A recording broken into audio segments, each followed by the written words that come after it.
I wanted to talk to you guys about this video, which is purportedly posted towards Erica Kirk, the wife of Charlie Kirk, from the Ukrainian armed forces, where they threaten Erica Kirk with assassination, just like her husband, if she keeps talking like she's talking, whatever that means. Let me read you the text with it before showing you the post itself, the video itself. A bizarre threat directed at Erica Kirk came from the armed forces of Ukraine. 3 soldiers said she should watch her neck if she continues to say the same things about Ukraine as her late husband did. Charlie Kirk advocates for stopping all financial aid to Ukraine. Yeah, he did. Charlie Kirk was terribly uninformed about the war. He said Finland was basically Russian, like when speaking about like this part of the world's affairs. He was not good on the issue. Here's the video itself. Звертаємося до Еріки Кірк. Якщо ти будеш говорити те, що говорив твій чоловік, закликати віддати українські землі москалям, припинити допомогу Україні, ти помреш так само, як і твій чоловік. Бережи свою шию, Еріка.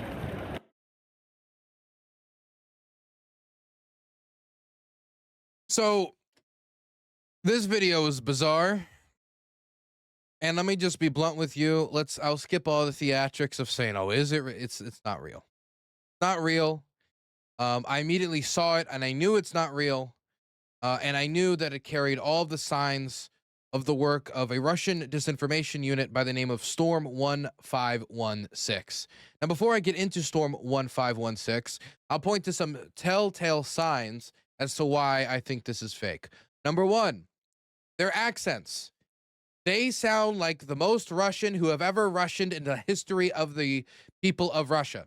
They do not sound Ukrainian. I've been all across Ukraine. I've been to Sumy. I've been to Kharkiv. I've been to the Donetsk region. I've been to Zaporizhia. I've been to Kiev. I've been to Volyn. I've been to Lviv. I've been to all these places. And I've been to the center of the country. I've been to Cherkasy. I've been to Ivano-Frankivsk, and there's nowhere, Odessa. There's nowhere in this country where people sound like this. So that's the first thing, is that if somebody came up and said, oh, this is a Chinese agent who has a threat to America, and they came out and they said, why y'all, we gonna bring Xi Jinping communism back to Kansas, and you'd be like, wait a second, is he from southern China? That sounds like that sounds more like Cantonese. Like, no, that doesn't sound real. That's the first thing. The second thing is there is no identifying markings on any of their uniform outside of a Ukrainian trident on the left side, Ukrainian trident patch, and blue tape, meaning there's no patches for their unit.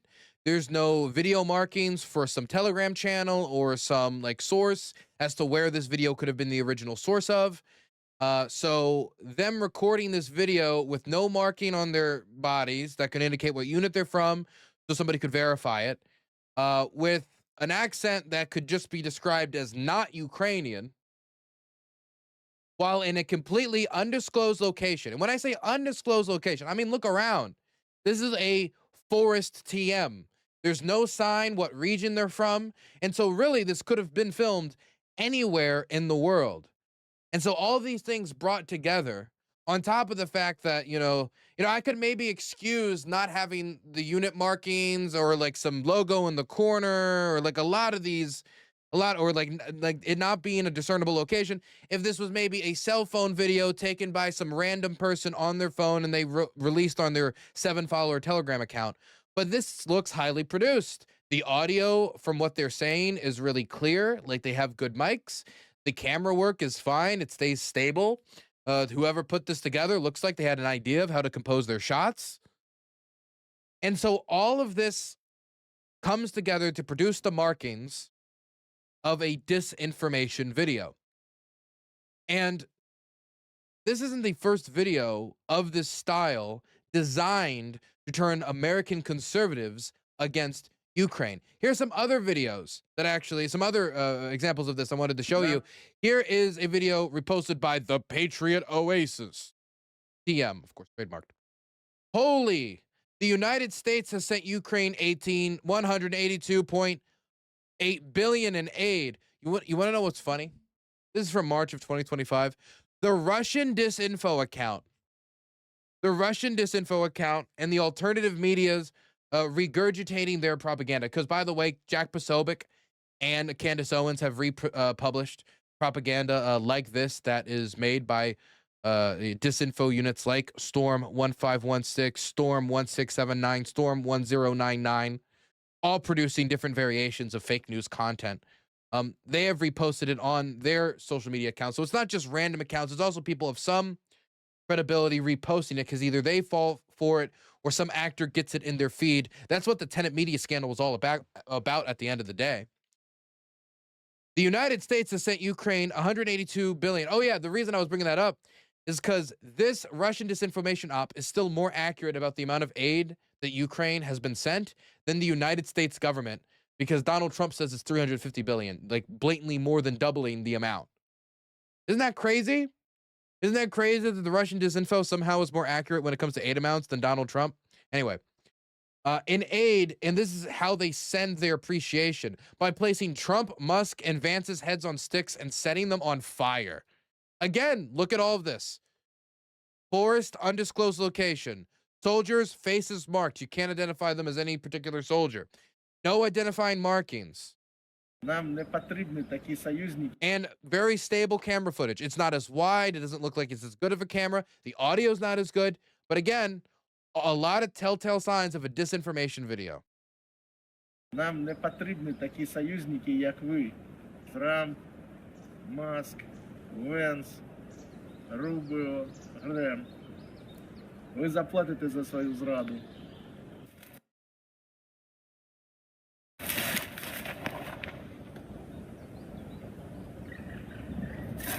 Wow.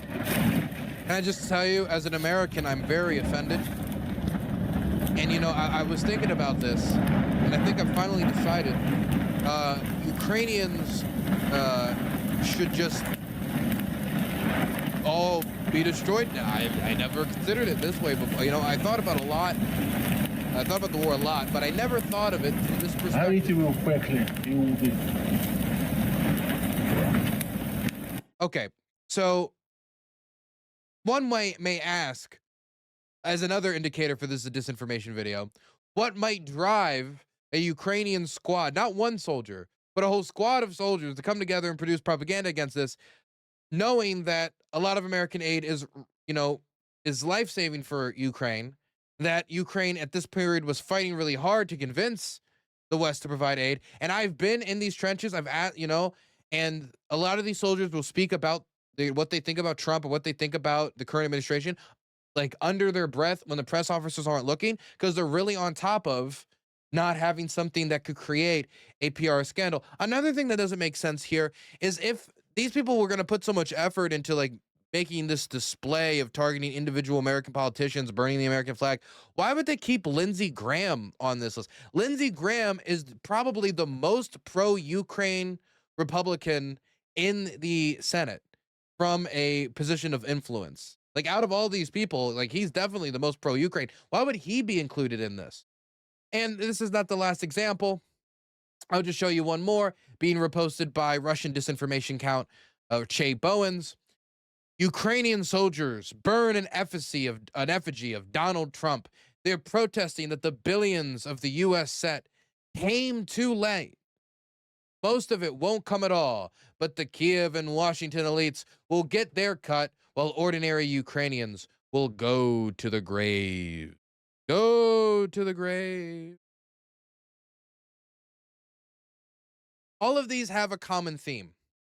They seem to be targeted towards enraging American conservatives, Republicans, and the MAGA base, and turning them against Ukraine, trying to make them think that Ukraine is not a country that is in need of their support, and they need to decide whether or not they should get that support based upon what needs we have, but know that they're a country ungrateful for the support that they've gotten, that they don't like the United States, that they hate the president of the United States, that they hate their movement, they hate what they stand for, and that ultimately, no matter what they're given, they're not going to be happy, and they're even willing to threaten political violence against domestic political commentators. Mind you, most Ukrainians could not give a damn about what's happening in American politics. Ukrainians did not really talk about Roe versus Wade getting overturned, and if tomorrow gay marriage was overturned, it would not be a major topic of conversation, something that passes the headlines for 12 to 24 hours, maybe. Because in Ukraine, there's much more important headlines, like your local church got blown up, your local school got blown up. Oh, you hear a Shahed flying over your apartment. So this is just not something of great concern to them, which just makes all these videos just so unbelievable. But the problem is if you can't see that these are all, and again, undisclosed location in this video as well, you can see Forest TM once again. But if you can't see Forest TM, if you can't see that they don't have all these markings, if you can't tell the differences between accents in these soldiers, if you can't notice like the high production quality of these videos in comparison to the average Ukrainian soldier video, or the fact that there's no logo or any production value from some like Telegram account or some watermark, that there doesn't seem to be a clear source from where these videos came from, that there's no identifiable figures in the videos. If you can't make out all these signs, and you're somebody who follows the war passively, somebody who might have already had the well poisoned somewhat due to some of the disinformation, often even regurgitated by our own president, then this might have an effect. And that's when we get to the Storm Unit 1516. So Storm 1516 was discovered by a team of forensic researchers at Clemson University in the fall of 2023, roughly a little over a year after the full-scale invasion of Ukraine. Now, it's an offshoot of what was previously known as the Internet Research Agency, which was a Russian propaganda group that pushed disinformation in order to get Donald Trump elected back during 2016, and was meant to help increase tensions within the United States. That was headed by a name some of you might know, Yevgeny Prigozhin, the former head of the Wagner Group. You know, Shoigu, Gerasimov, that guy. So this group, Storm 1516, their purpose is to spread misinformation within the United States in order to increase tensions. For example, they will try to make racial tensions higher in the United States by spreading false claims that Haitian migrants voted for Kamala Harris 10, 12, or 20 or 30 times with false videos produced around that. They will also produce content showing Kamala Harris supporters assaulting Trump supporters, even though, again, completely manufactured. They'll also try to angle their propaganda to get electoral victories that would be most beneficial for the Kremlin.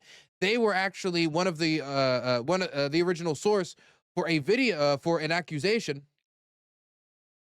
that he was that Vice President candidate Tim Walz was going out and touching former students inappropriately. They were the source of that. Storm 1516. So I don't know if you guys remember, Tim Walz inappropriately touched his students. That was Russian disinfo from 1516. And it wasn't just that. They claimed that Harris killed an endangered black rhino named Kabusa during a trip to Zambia. They said that Harris left a teenager disabled in a hit-and-run car accident back in 2011. I mean, they would throw whatever they could out at the idea, towards the idea of undermining Harris and Walz's election chances. But it isn't just focused on electioneering. It is also focused on, like we said before, increasing general tensions and their wider geopolitical goals. For example, they also released a bunch of videos in order to make, again, Ukraine look like they're not worthy of aid, producing content that seemingly said that Ukraine was getting weapons from the United States and then giving them to Hamas, where they showed a Hamas fighter, an actor, because they use actors for these videos, thanking Zelensky for aid, for military aid to their movement in order to try to connect Ukraine to, Hamas, which of course is not a friend of the United States or friend of the United States allies. And it's not just Storm 1516. I'm just saying it's Storm 1516 because all of the signs from the video that we just showed you, both these videos, this clip, this one here, the last two videos I showed you, have their signs. It looks like that they had actors. They do it in some nondescript forest. They don't have any. It all seems like it was done by the same production team and their video editors, which are reportedly based in St. Petersburg. But other storm disinfo units like Storm 1099, which produce fake news websites to spread disinfo, and Storm 1679, which creates fake documentaries and news reports from credible organizations, well, supposedly credible organizations that don't exist. They actually were the source of those stories that said Zelensky's wife bought a Bugatti with aid money, bought an Egyptian villa with aid money, or spent $1 million in American aid money while shopping for jewelry and all sorts of luxury items in New York. So they have been pushing this type of disinfo with these organizations before the creation of Storm. Back during the Internet Research Agency, they've just gotten better at it. They've added more production quality. They've started to try to rely on the names of credible orgs by putting their logos on things that they had no production in. They have gotten, better camera quality. Have gotten better at identifying what social issues that they should center. Because sometimes I'll read these accounts and it'll be like, yes, Texas Oblast would love to separate. We have great warm water port. And you're like, okay, that is not Bill from Houston. That is not Bill from Houston. That is not a Mr. Hank Hill selling propane and propane accessories. Okay, that is Dmitry, and he is outside of Vladivostok. Okay, that is not Hank Hill.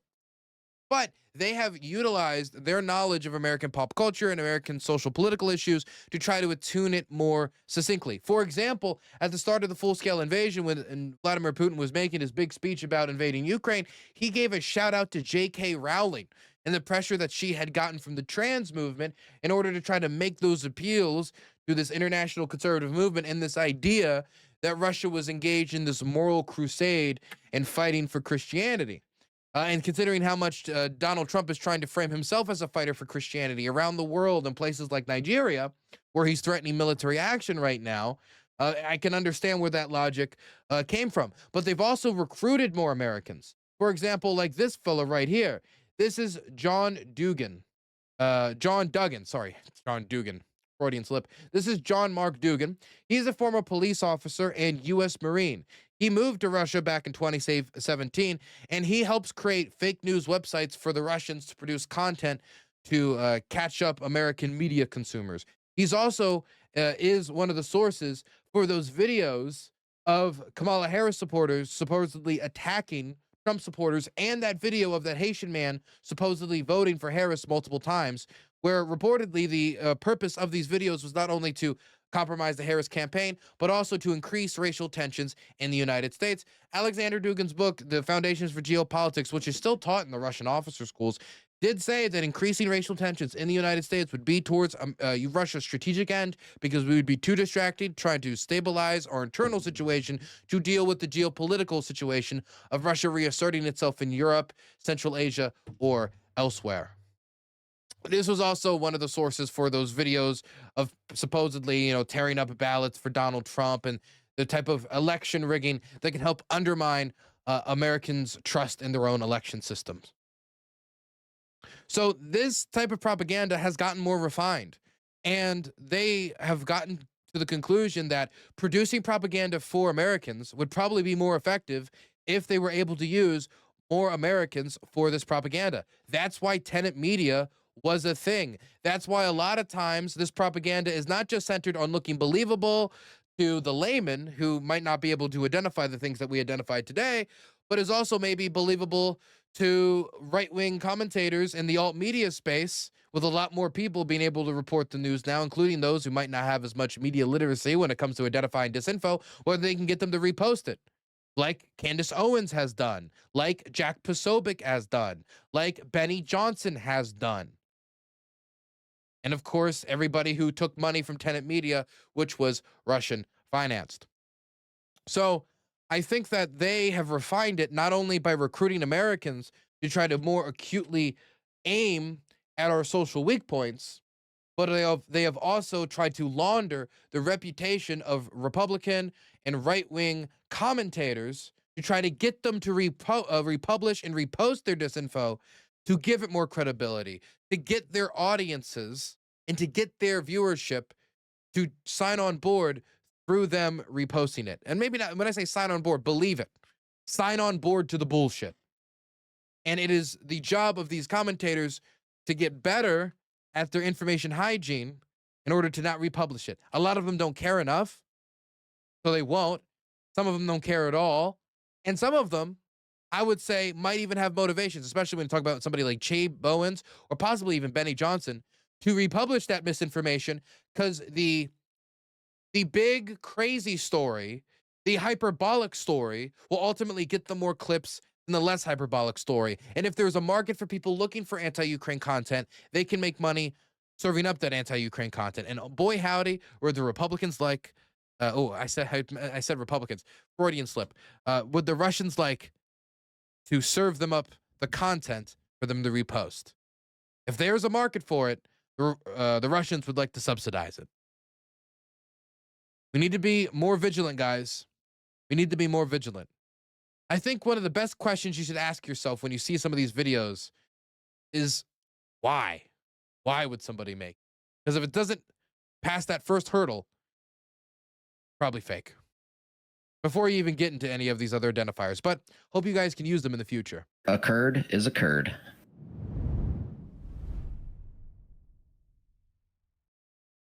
That's some crystal clear warm water port. I'll tell you what, said the true Texan, Hank Hinski Hillograd. Oh my God. Like that.